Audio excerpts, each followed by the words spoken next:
La primera cuestión que quería preguntarte es ¿con qué finalidad escribiste el libro? ¿Cuál es la finalidad? Bueno, mira, la finalidad de este libro es esencialmente la misma finalidad de mis otros libros, y es recuperar la memoria, pero la verdadera memoria de España. Es que yo creo que muchos españoles no conocen su historia y no la han escrito como debió haberse escrito. Hay, yo creo que una especie de complejo de inferioridad de los españoles desde hace mucho tiempo, porque creo que muchos creen en que los españoles llegaron a América a masacrar indígenas, a esclavizar negros, en fin, y resulta que nada de eso es cierto. Realmente los negreros eran los ingleses, los portugueses, los holandeses, y por ciertos tratados, como el de Utrecht, por ejemplo, España tenía que recibir negros y tenía que recibir esclavos, pero por tratados internacionales. Después de las guerras, pues por ejemplo el Tratado de Utrecht obligó a España a recibir 144.000 negros.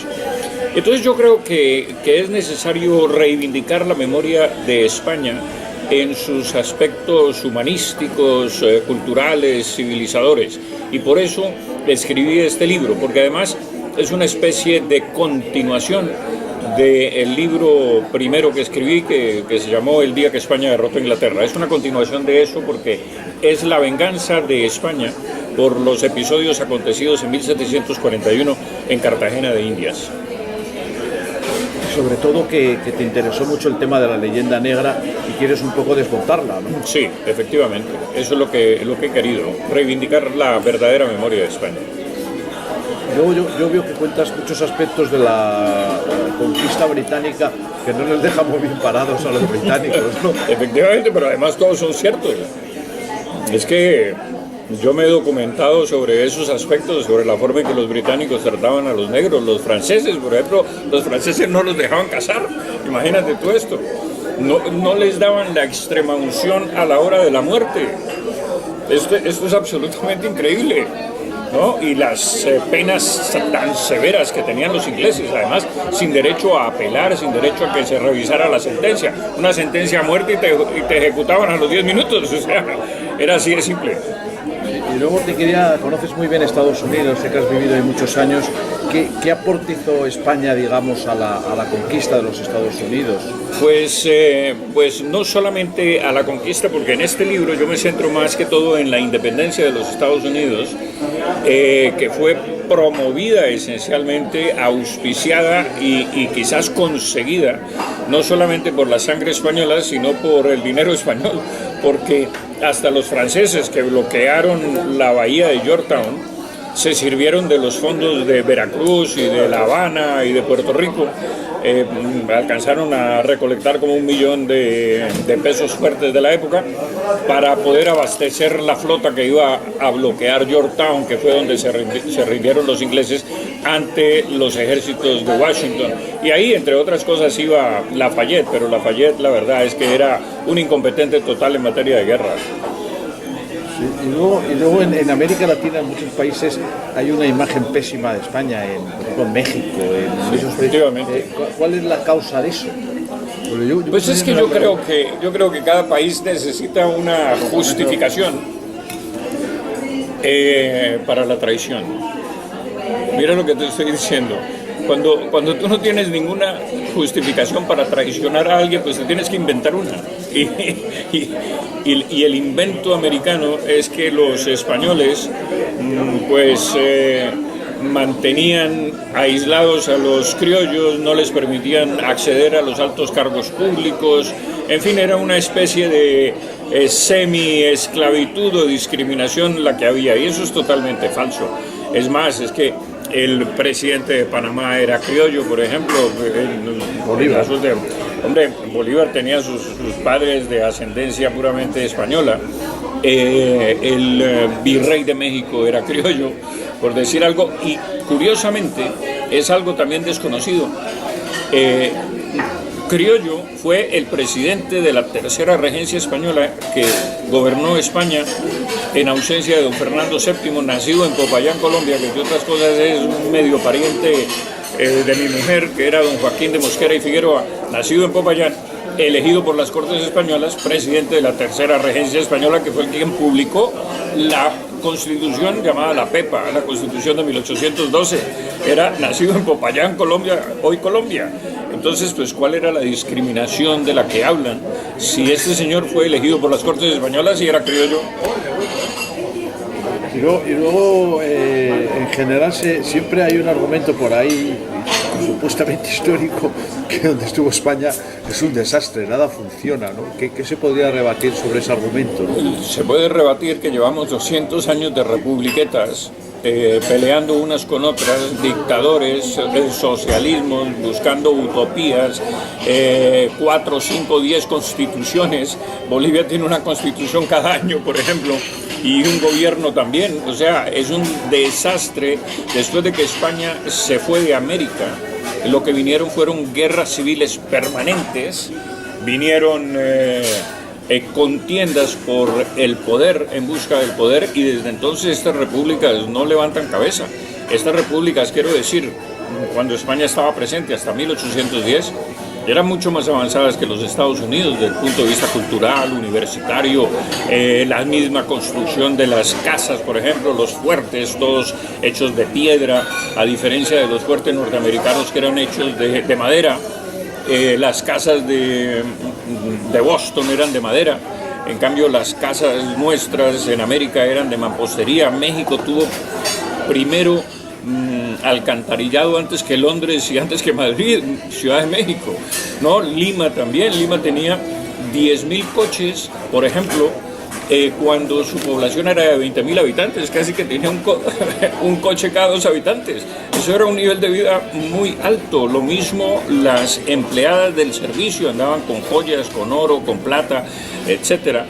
Y eso era un nivel de vida sumamente alto, cosa que se acabó cuando se echó a toda la clase dirigente empresarial de América, porque fueron expropiadas. Bolívar fue el primero, no solamente en reclutar niños para la guerra, ojo con lo que voy a decir, sino exprópiese. Es que lo de Chávez viene directamente de Bolívar. Exprópiese era lo que se decía, lo que él decía, y se quedaba con las fincas y las haciendas de los grandes hacendados y las empresas, y se lo entregaba a la soldadesca y a sus generales. De manera pues que el desastre de América comienza a partir de las revoluciones de 1810 en adelante.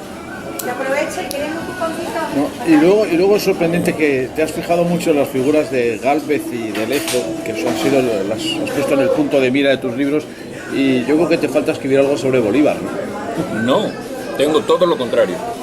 Tengo 3 volúmenes escritos y publicados en Amazon.com que se llama Al oído del rey, y allí cuento toda la historia de Bolívar y toda la historia de la guerra de independencia de 2 países claves que a mi juicio son la Nueva Granada y Venezuela, que son los que realmente inician todo el proceso revolucionario.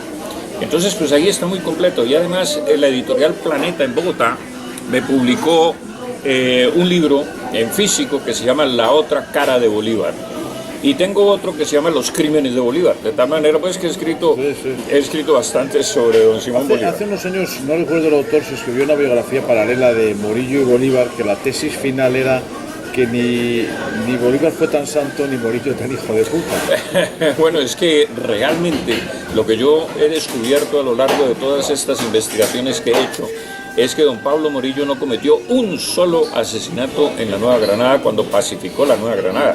Es más, le puso abogado a todos los cabecillas para que se defendieran.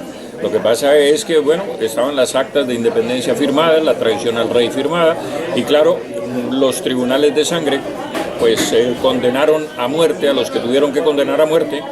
Pablo Morillo le perdonó la vida inclusive a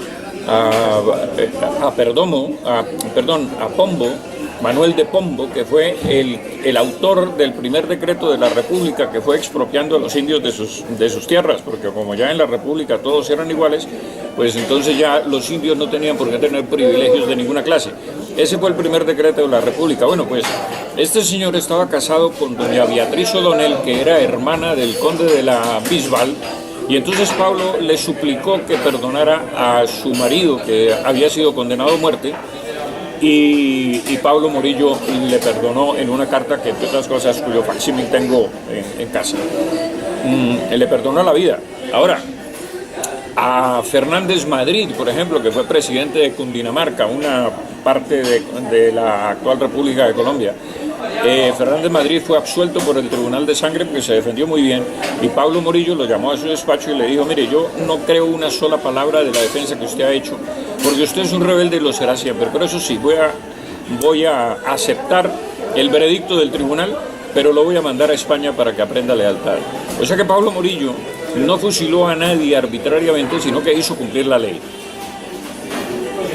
Luego yo he estado en Estados Unidos varias veces y siempre he tenido la impresión que de todo ese pasado español, si no se reniega, sí se pasa por alto. Se habla muy poco del pasado.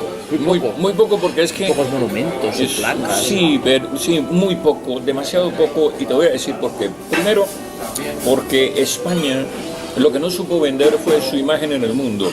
Perdió la guerra de la propaganda, que la hicieron los franceses, que la hicieron los ingleses, que la hicieron ni siquiera portugueses, muy bien hecha, holandeses, por ejemplo, que la hicieron muy bien hecha contra España. Y entonces, pero España se quedó quieta, entre otras cosas, porque habiendo perdido las provincias de América, yo creo que la sobrecogió una especie de aislacionismo en el mundo, en que la dejó prácticamente paralizada de su forma vital de ser. Y entonces esa guerra la perdió. Y por otro lado, por todo este tema de lo que ha sucedido en México y lo que ha sucedido en América con las grandes inmigraciones hacia los Estados Unidos, particularmente de poblaciones muy indígenas y muy socialmente venidas a menos, pues el desprecio de los norteamericanos ha sido total hacia los hispanos, que son esencialmente provienen de esas fuentes y de esos veneros, digamos. Y luego siempre me ha llamado la atención que la visión de España desde Colombia difiere mucho de la de otros países de América Latina, es mucho más benigna, más positiva. Mucho más benigna. ¿A qué se debe eso? ¿Cuál sería la explicación? Es que Bolívar le tocaba reclutar combatientes contra España a la fuerza, y los llevaban amarrados al combate. Y cuando se enfrentaban con los ejércitos españoles, los desamarraban y no les quedaba más remedio que enfrentarse. Entonces, incluso en zonas como Pasto, por ejemplo. Exactamente, claro, Agualongo y todos los que, en fin, en el sur de Colombia, pues odian a Bolívar por todas las masacres y las tropelías que cometió en los precipicios del Guáitaro, que por ahí desbarrancaba a los criollos que no estaban de acuerdo con la independencia. Luego, finalmente, hay algo que siempre me llamó mucho la atención en Colombia, y es cómo la guerra civil estuvo muy presente en la vida de Colombia. Los conservadores apoyaban al bando franquista y la izquierda apoyaba al bando republicano, ¿no? Así es. Y mira tú que en el siglo XIX tuvimos 14 guerras civiles después de que España se marchó. Es que se dice muy rápido, pero es que son guerras de destrucción. Mira, en la clase, por ejemplo, en Venezuela, lo que ocurrió fue una verdadera catástrofe. El 17% de la población huyó de Bolívar y de la independencia, y se tiraba a las playas, se tiraba al mar, huía hacia España, huía hacia las islas del Caribe, se dispersó, y esa era la clase empresarial que mantenía el progreso de Venezuela. Lo que hubo en Venezuela fue una destrucción total. Pues eso eran un poco todas las inquietudes que tenía. Muchas gracias.